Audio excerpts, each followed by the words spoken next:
I'm not going to be around the bush with this one. This is the worst game I've ever played. I mean, just for fun, list a couple of the other terrible games I've played.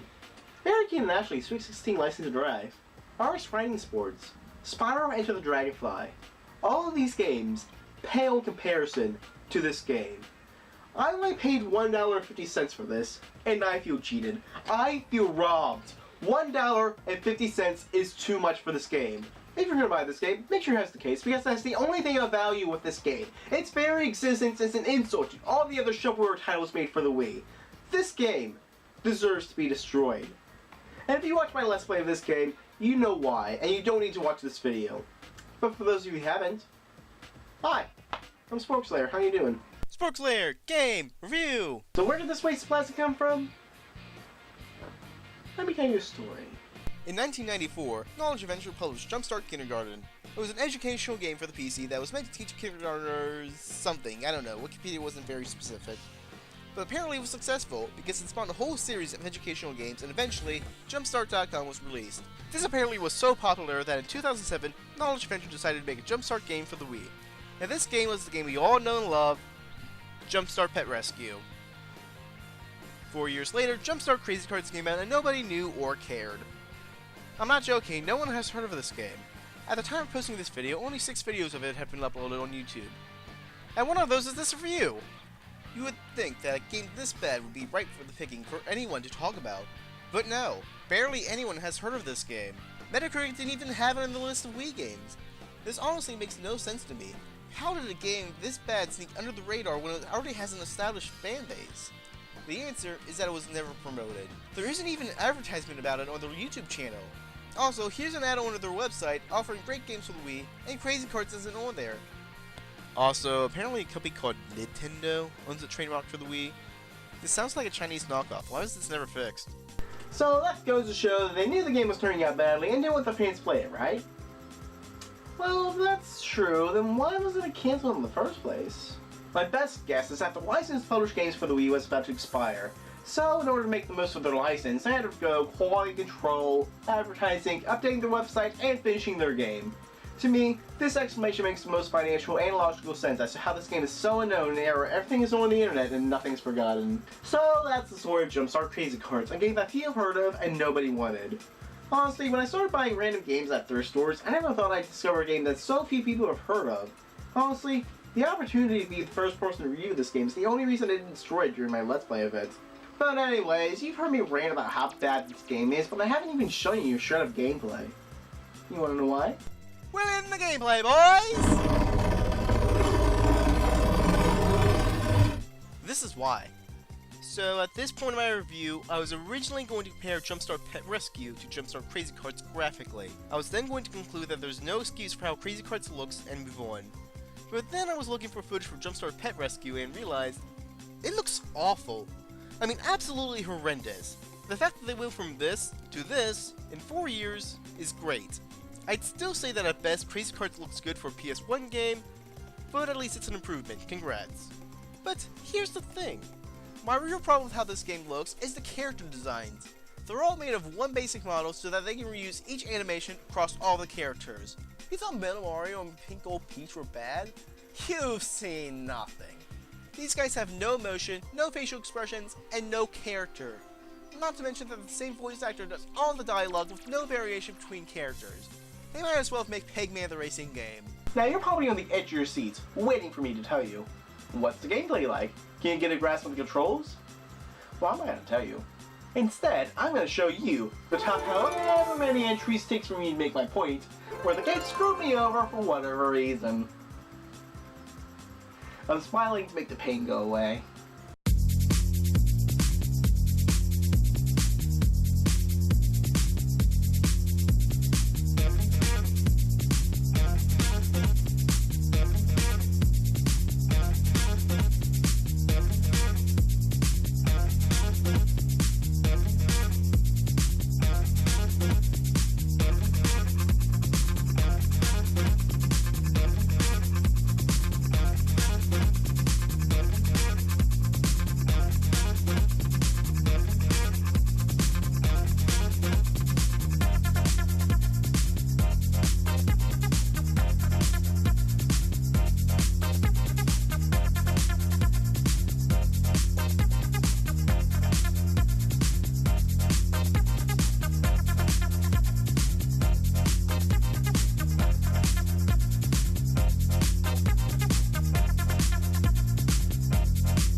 Now, I know the immediate defense for games that refuse to intended like that are aimed towards kids is, it's a kids game.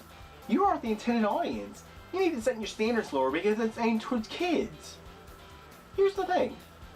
I don't hate this game because it's a bad game according to my standards.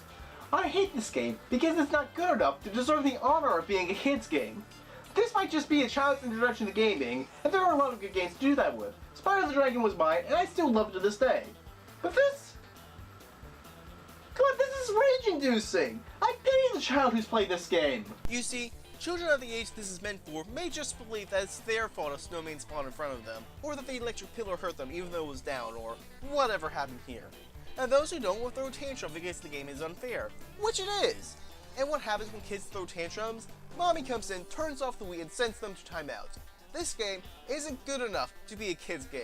I'd personally rather them play Grand Theft Auto than this game. Now scratch that, I'd rather them play Mario Kart, another Wii game, than this game. This is not good enough to be an introduction to gaming to children. And anyone who's holding on to a shred of doubt for this game, anyone looking for a minuscule amount of quality, let me show you something that made me stop playing and research this game in the middle of my Let's Play. The first Grand Prix I played was the Dragon Cup, because dragons, where I played these tracks. But then I played the Tiki Cup where I played, but that's the same track! I just played this, why is this here? There are 6 Grand Prix with 4 tracks each, but there are only 12 tracks in the game. It says so on the back of the box. So this game just shorted us 12 tracks. Why would a game give us 6 Grand Prix if it doesn't have enough tracks to fill them up? This is baffling. How could a game be so incompetent, so rushed, that the people programming the game could have just removed a few of the options? I'd still be complaining about the lack of variety, but at least I wouldn't be questioning your teaching skills. After all, you do have an educational side. You are supposed to be teaching children simple math equations like this one. How can I trust you to teach my children if you don't know that 6 times 4 is 24? And as if that wasn't bad enough, there is no pattern to what races you'll get. It's not like A and B gets you these races and C and D gets you these. If I picked Grand Prix, I could not tell you what races I'll be getting. The best explanation I have, without getting too scientific, is whatever races you pick first will be repeated with the next races. Is that explanation vague and confusing? Good, because I'm not spending 2 to 3 hours trying to figure out the menus of this game so I can further explain this failure of programming. At this stage of the review, I've made my point. I don't need to say anything else to justify my opinion. But that's not all. I have more. If all the game's problems that I've shown up to this point were fixed, it would still have the fatal flaw of being a bland and uninteresting game. First of all, the game has 4 different themes: snow, Egypt, whatever and whatever, and each theme has 3 tracks based on it. It's a unique idea, I'll give them that, but the problem is the tracks are similar enough that I can't tell them apart. When you look at the tracks in Mario Kart or Crash Team Racing, each track is unique. Sure, there are plenty of Bowser's Castles or Mario Circuits, but I bet you could tell me which game they came from. But for this game, I can remember a few defining features and a couple of the tracks, but then I see the name convention and lose all interest. Also, each track is devoid of shortcuts and only 1 or 2 have alternate paths. Also, the items are inspired. They're all basically stolen from Mario Kart, but there are a few different ones. There's the Frost Block, which works the same way as the clock in CTR. The Crazy Top, which in all my time of playing this game I've never seen. The EMP, which basically works as a super horn, but it came first. But then you look at Mod Nation Racers and oh, the Whirlwind, which is the star. However, if you go on a ramp while it's active, you skip the jump sequence. I wish they realized this before they released the game, because it's the most unique item in the game purely for that. They could have reworked a couple things and made a new item based on it, similar to what happened to the Spy from Team Fortress 2, but whatever, now it's just a glitch. And finally, there's a shield. How original. And it's at this point where I realized that the manual features 13 different items, but it says it features 16. Obviously, they plan to have more items in the game, but had to cut them out so that the game could exist. What a tragedy if that didn't happen. But then I remember the Grand Prix debacle, and now I'm not that forgiving. I also realized that the manual and the back of the box feature different character select screens. So there's that. And if you're that one guy still looking for some quality in this game, here it is. This game's soundtrack isn't good. It features about 45 seconds of music played at a continual loop for the entire race. Not that I need to explain this, it is background music after all. To be fair, there is one song that I actually like, but you spend upwards of 5 minutes in each race, so it would get annoying. If you could hear it. Luckily for us, you get this lovely serenade. And by the way, there's no option to lower the volume of the sound effects. You're stuck with this, and you better like it. The wonders of sound balancing right here. And you know what? There are other modes to talk about. I've not touched on multiplayer, and I haven't confirmed that there aren't any unlockable tracks. But I'm not interested in doing so. I have to leave something for someone else to review, and this game sucks. I paid $1.50 for this. And if I knew how bad this game would be, I wouldn't have bought it. Plain and simple. The case the game came with is worth more to me than the game itself. Now my scoring scale, as you may know, ranges from shelf, which means I put it on the shelf for all to see, to destroy. If you don't know what that means, dictionary.com. Great websites. This game gets put on the please don't let there be a game worse than this category. As I said, this game deserves to be destroyed, but I want to have fun. I want to play a game. If I ever find a game worse than this, I will spare that game and destroy this one. But until that day, this game will live its miserable existence in the drawer where I keep my prisoners. This is SporkSlayer, boy of sporks, and this game.